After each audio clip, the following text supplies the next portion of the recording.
everyone, and welcome to a very special presentation as part of the OurPride.org Short Film Festival.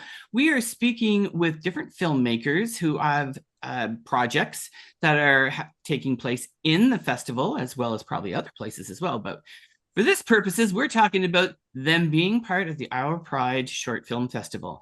And right now with us, we have Julie Sandler and Celeste Lecesne from Queer2Queer, the series, where it's a series, but when you watch it on the festival, it is all as one piece. Welcome to what is our conversation.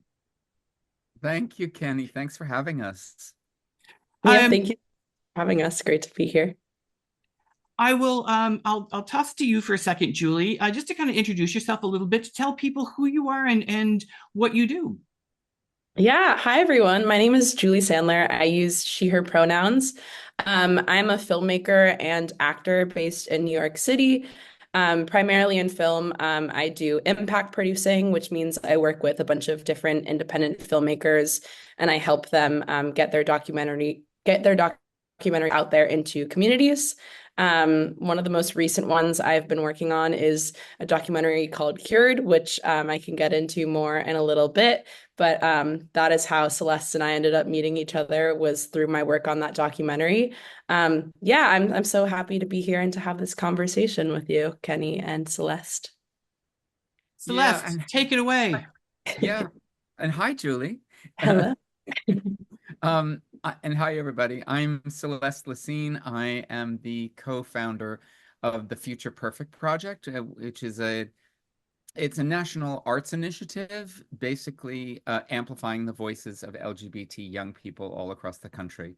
And I'm also the co-founder of the Trevor Project, which is the largest suicide prevention and crisis intervention lifeline for LGBT and questioning young people. It's been around for 26 years. Actually was inspired by a film that I wrote called Trevor, little known fact. And yeah, so we're here because we partnered together, the folks at Cured and the folks at FPP, and to make the Queer2Queer. Well, welcome both of you to this. And I will say, take a quick moment to say, Celeste, incredible work that you've done in your life to, bring something like Trevor, the Trevor Project, to life. So, and I know that there's so many individuals out there who have benefited from it and its support. So it's just an honor to have you here. Oh, so thank you. You're also here because we're going to talk about Queer2Queer, which is a film series, intergenerational film series. And I find it incredibly interesting as somebody who is no longer in their 40s, now in their 50s, talking, and who's a youth advocate and who has worked in post-secondary education for most of my adult career. This is a very interesting series, and I think it's actually one that is really important and I think says a lot about how the generations can come together and learn from one another. But before we get too much into it, Julie, I'll ask you, how did this get started and how did you get involved in it? Yeah, great question. So as I alluded to before, I work on this documentary called Cured. I got connected to the co-directors of that film, Bennett Singer and Patrick Salmon, who are two of our Q2Q team members as well, a few years ago. And so I've been helping them sort of distribute that film and get it out there. Cured chronicles the campaign in the 60s and 70s to remove the diagnosis of homosexuality from the American Psychiatric Association's list of mental illnesses.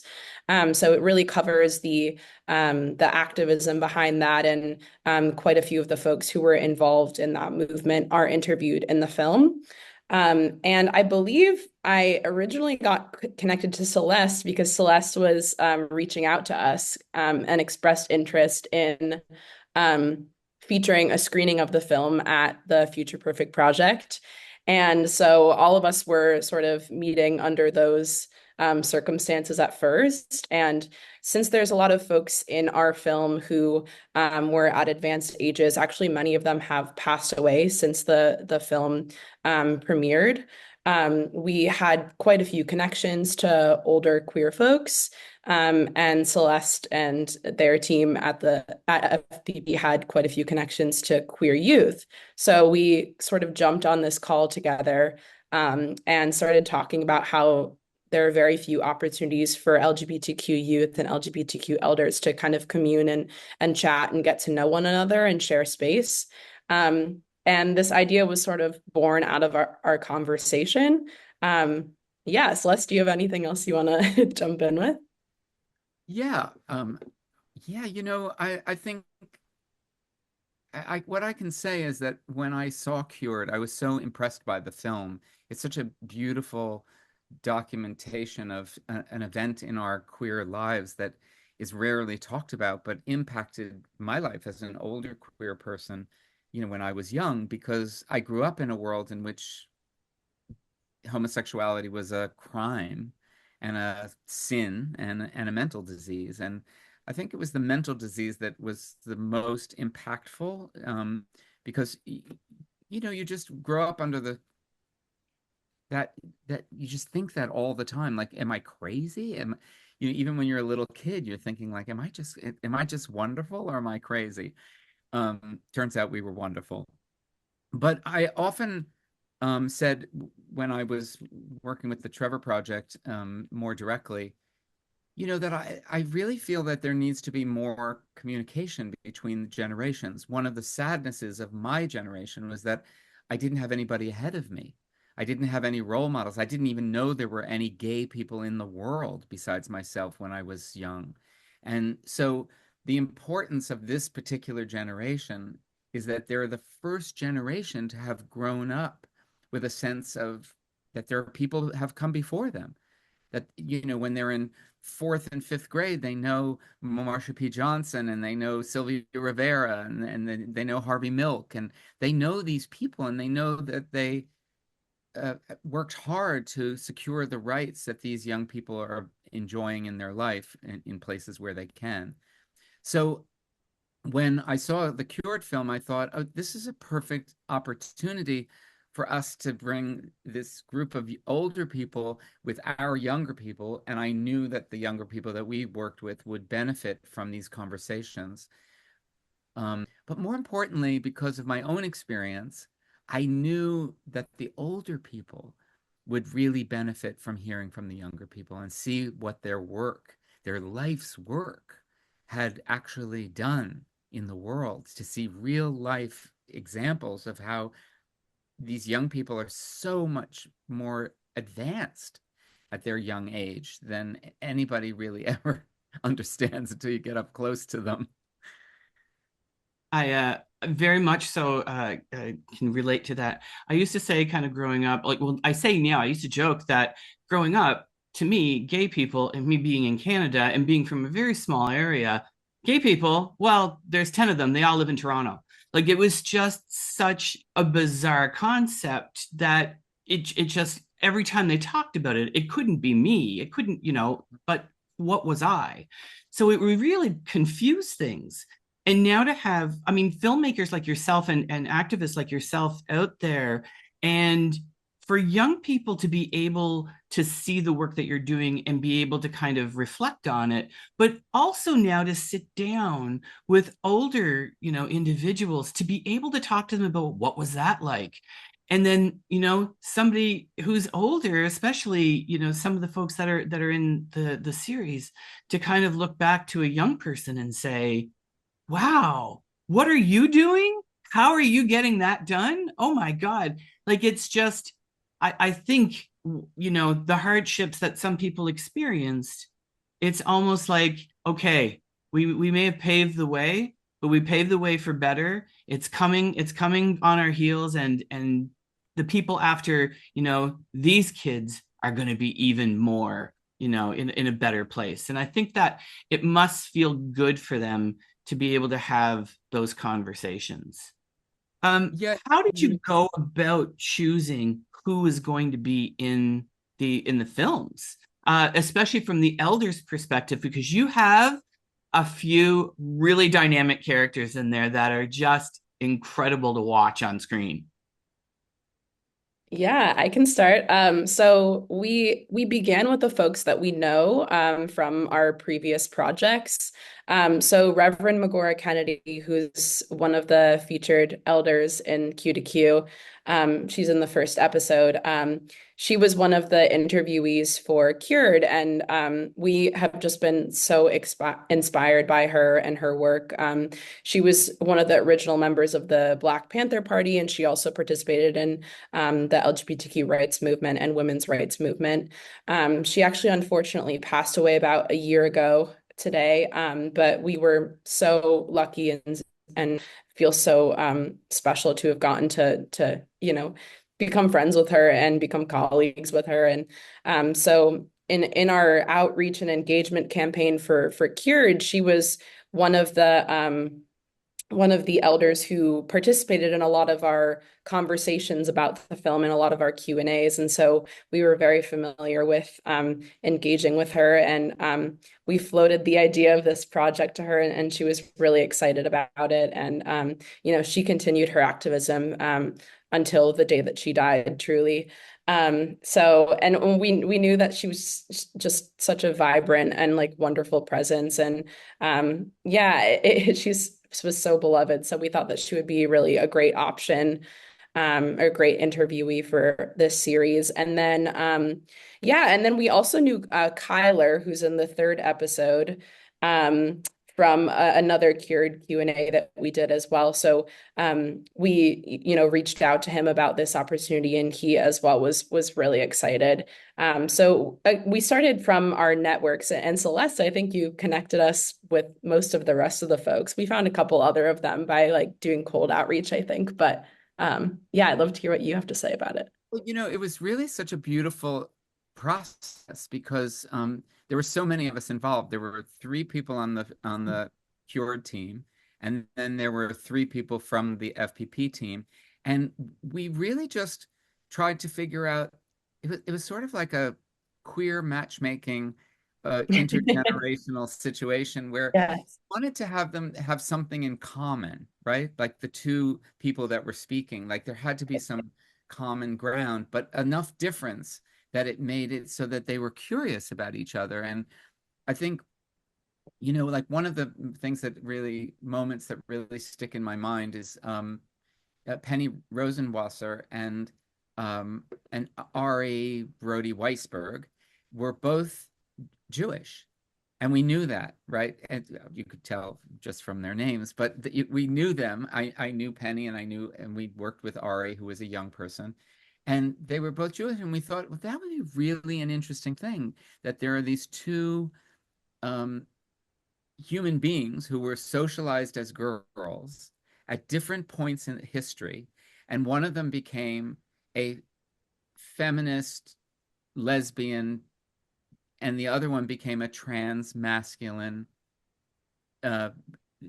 boy. And and so the gender thing was so interesting.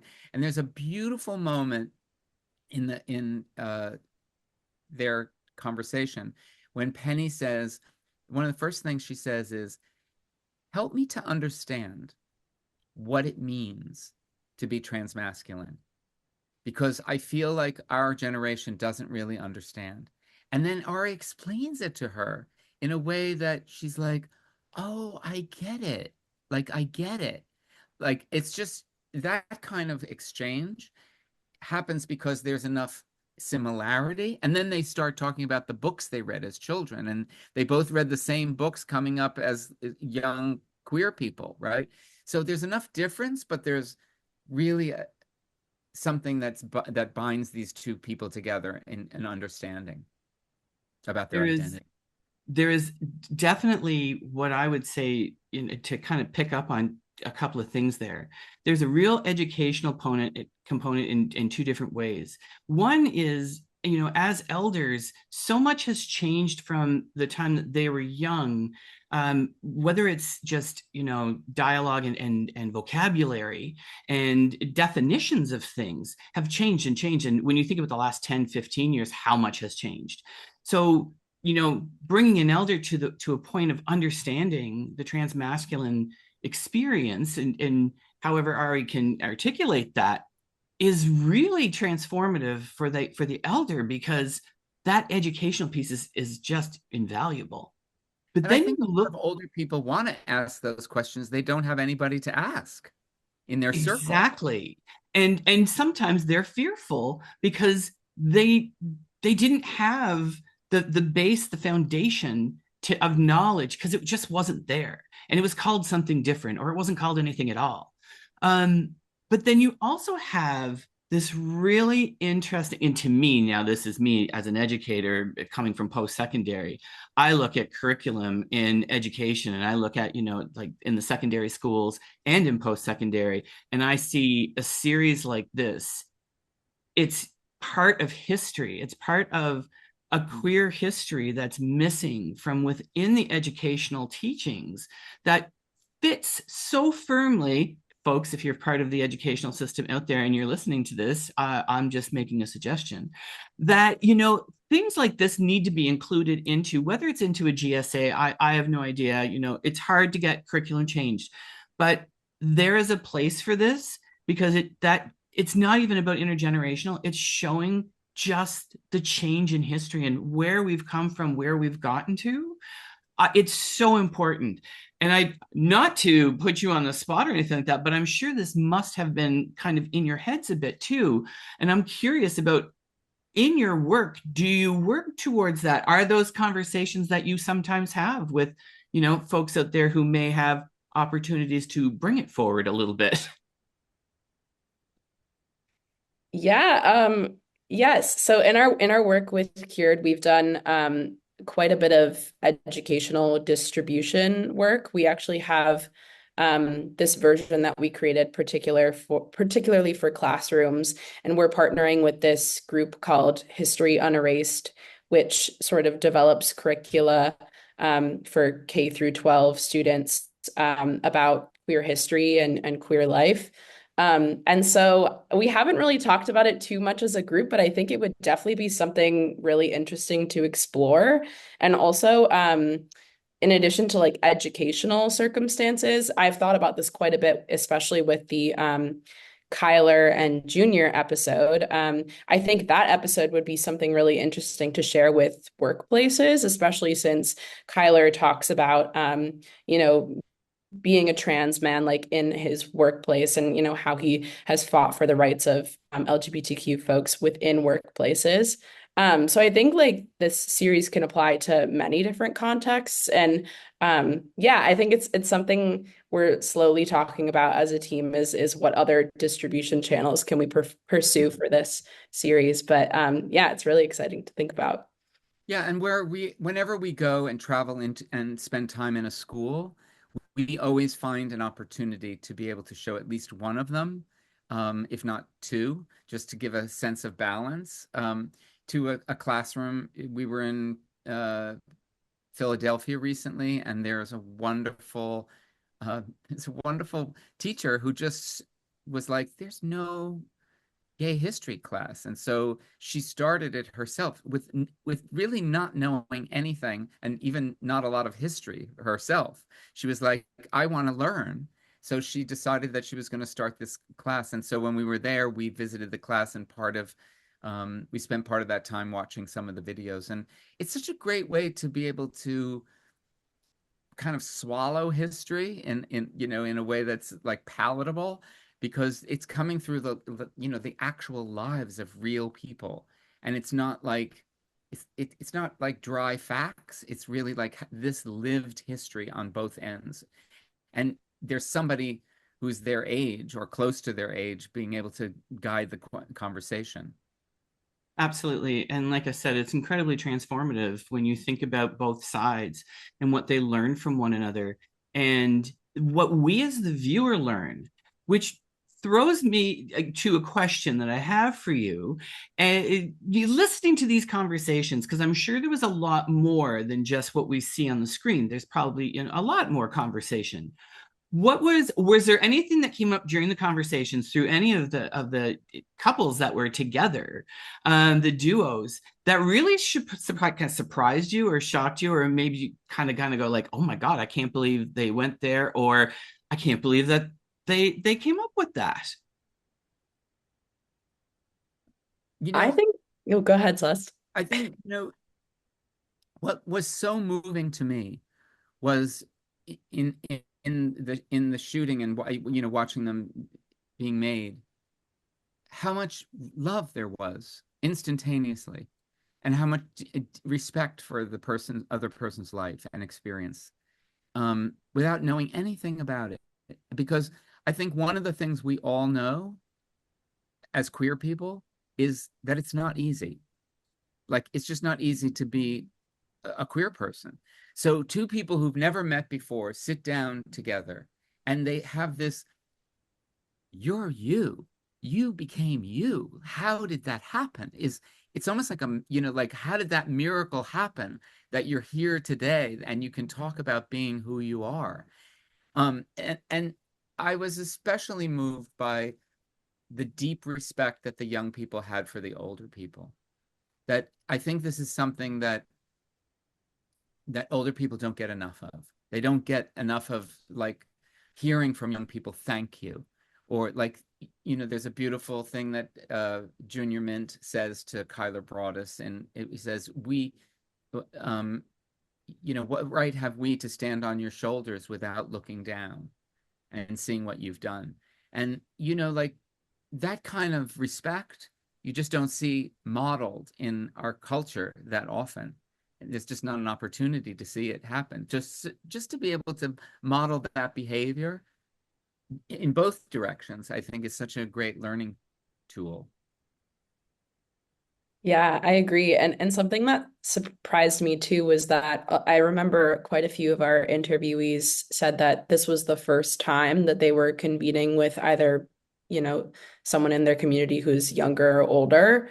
And I just felt so special, like, to be a part of that experience, because I think it just made me realize that we need to keep creating these spaces for people, because they're not necessarily naturally created, just in terms of like how we interact in the world. And they all sort of came away from this conversation just feeling really grateful for the experience and feeling like it was, really enlightening for them, and like they wanted to continue to engage with folks in this way. And so yeah, it just really inspired me, and like made me want to like create more of these spaces where like folks of different generations can come together and learn about what things were like before them and what things are like after them. So yeah, it was just really wonderful to see. There's a definite energy that is noticeable on the screen when you're watching. Um, the excitement. There's a real excitement, and some of it's louder than others, but there is a real intense excitement there to be having this exchange. And as a viewer, when you're watching it, you take that away. You automatically take that away. And I'm sure the Reverend had lots of, good, colorful anecdotes to give. And I'm sure you have reels of it, because what a character, what a pistol. That moment when she says, I'm poly and I'm a nudist, and you're like, okay, this is like, this is real. It Yeah. was really, I guess, quite refreshing in a sense that restrictions were removed. It was just a really great open conversation, and it wasn't forced and it wasn't structured. It was just, hi, we're going to chat. And it's great to watch that, because I think so much of what we do see is kind of, has such a structure to it that it can kind of come off at times as, like, okay, well, this is part A and part B, and we're going to put them together. And, there's a mechanics that's there, where this is just fluid. And there's a joy that's in there. And as I said, I feel like it needs to be in front of more people with education and educators, community groups, that kind of thing. I think that there's so much to take away from it. Um, what's next for it now? I mean, it's here at the festival, but what are you, I'm curious, will there be more conversations? Will this be part one, 4 parts? I think it's four, isn't it, in this series? Four in this series, but will this be the first four in a series of series? Well, the idea is that we'd love to continue to do it. That's really the truth. I mean, we had such an incredible time doing it. It was really hard work, just logistically to, get people together in the same physical location.